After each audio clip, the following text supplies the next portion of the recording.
Hey y'all, welcome back to the channel. I gotta go out and finish a field.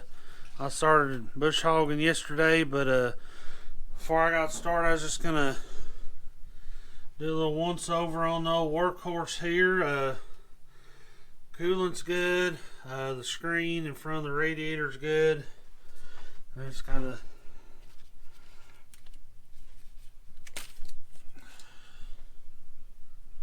oil's good.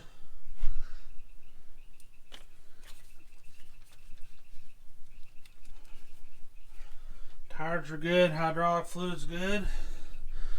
I think we're ready to hit the road and head to the field. Got the mirrors fixed. How Lycom's dad was in it last night. Got the time changed to 1:20. Of course, you know, got that silly time change. I wish they'd just leave it how it is, but I always gotta go changing something.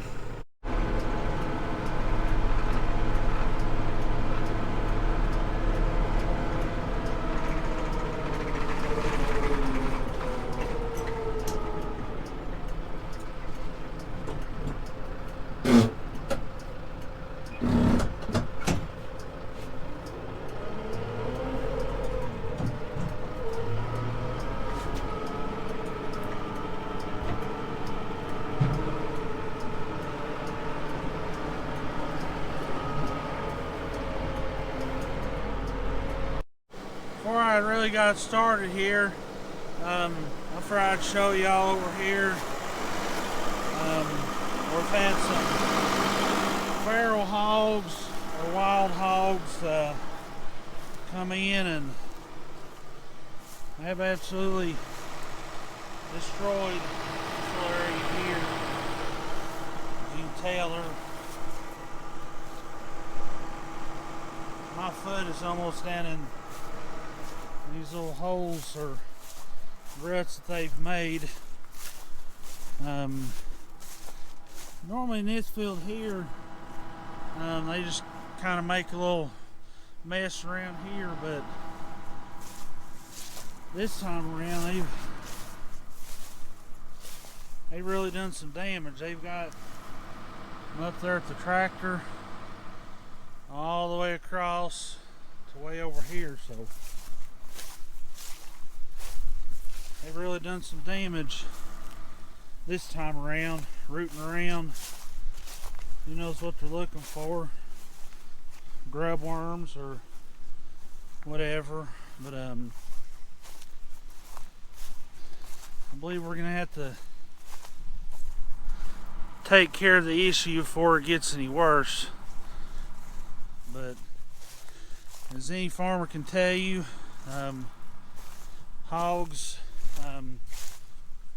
hogs, deer, bear, raccoons can, but especially hogs, can really root up and do some damage to crops and different things. Luckily this field here is just a hay field. Usually during hay, once it gets up, they don't bother it, but this time of year when it starts getting cooler, all they're good for is making a mess, as you can tell. Since technically this isn't our property over here, we even though we treat it like ours, we still gotta check with the property owner, see what he wants to do to properly I'll say dispose of those feral hogs. Of course, we've had some over on our property that we own across the road at the home farm, and we had a couple guys come in there a few years ago and dispose of them, I'll say. But not sure what he'll want to do, but if we don't get rid of them now, they're just gonna make that field worse. I'm sure y'all may have seen or heard in previous videos, this landowner, Mr. Birchfield, is awfully good to us. He inherited, I guess this roughly 45, 50 acres over here from his grandfather, and Mr. Mr. Burkfield just doesn't have a way to take care of the property, so he said he didn't want to see it get overgrown and all that. He wanted to see somebody get some use out of it, so we've been taking care of it, I guess, for about 6-7 years now. Part of the deal is we whatever hay we want to get off of, we can, and then we just bush hog the rest. And then there's I know it's hard to see, but there's a dip that goes back in the woods there, and then one over the hill there that isn't usable for hay, but that's just part of the deal. Is whatever hay we don't cut off of, we just bush hog the rest. So we just come over here a couple times a year, keep everything knocked down, looking good for him.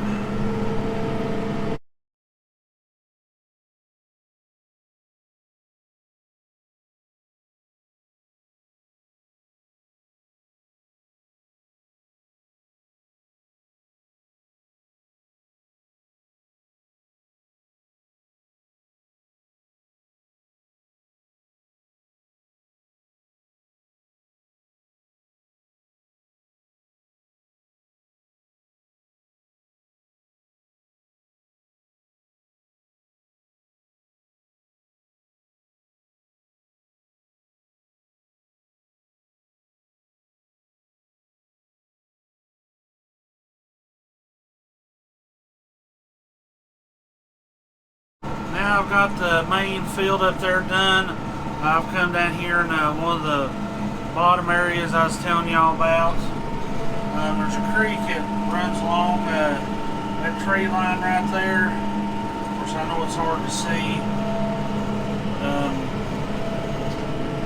Right up here is where we about sunk the John Deere a couple of years ago. Granddad was over here bush hogging with it, but it's just a 2-wheel drive tractor, so Dad told me while I was over here with the Kubota, since it's 4-wheel drive, I just go ahead and get it knocked out. So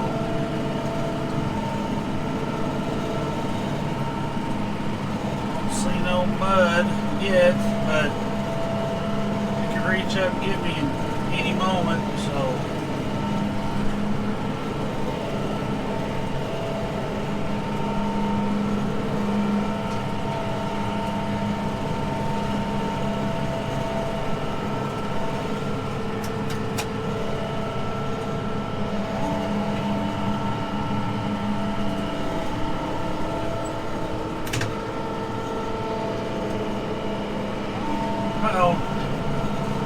I got stuck on that one, but anyways, yeah, this part's off the road up down here. Thinking about renting one of those skid steers with like the brush cutter attachment, or even like a mini excavator, and bringing around these fields over here, because there's a lot of just little smaller trees and thorns and stuff like that. Just want to try and get them cut back before they actually start growing out into the field and make it any worse than what it already is. This hill's pretty steep right here. I'm having to keep my feet planted to the floor, because if not, I'll be sliding out of this seat, and I sure as heck want to slide out of this seat, because then I'd be in trouble. But down in here, there's a lot of I've seen some game trails, like for deer, and I actually seen about a 6-point buck run through here earlier. Then also on the main field, past couple of days, there's been like a chicken hog. He's followed me about where I've been in the field, and as soon as I get a little area bush hogged off, I'll look back and he's got him a field mouse or a rat caught, and he's carrying it off. So I believe he's a little thankful I'm over here making it easier to do his job. And I didn't realize it, but the hogs have been over here as well, making a mess. This is the first time they've been down over here.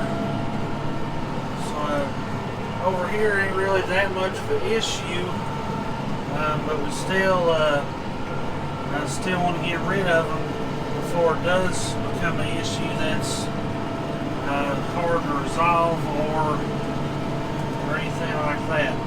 Well, I got this whole area down here all cleaned up and looking good. The